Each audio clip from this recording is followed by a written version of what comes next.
I think we'd be lying to say that nobody's gonna be affected by this. Yes, you have those that really bought at the highs of the market, say at the beginning of the year, when in some markets we were at the most elevated prices. We had that 50% appreciation since 2019, and those who got into the market with yes, very little equity, unfortunately at the bad timing, will suffer a bit more from the slowdown that we expect now.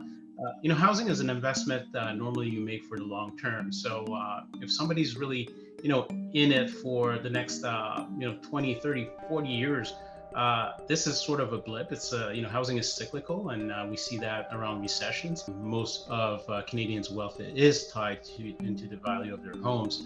Of course, that's a source of worry. Having said that, our expectation is for the housing market to cool, to moderate, but we're not expecting any collapse by any measure. We have a decline in price of 15% nationally. Of course, it will vary by province and by metro area, but this is something that's still quite manageable. And at the end of it, we should still have prices more than 25% above where they were at the end of 2019. We expect overall the housing market to get back in terms of prices to stabilize again at the end of 2023. So it's something that can be expected to last a few quarters. We see the economy remaining in a state of expansion, slower growth, but no recession in our baseline forecast. So that means still a tight labor market and accelerating wage growth. So those factors should help prevent a more severe outcome.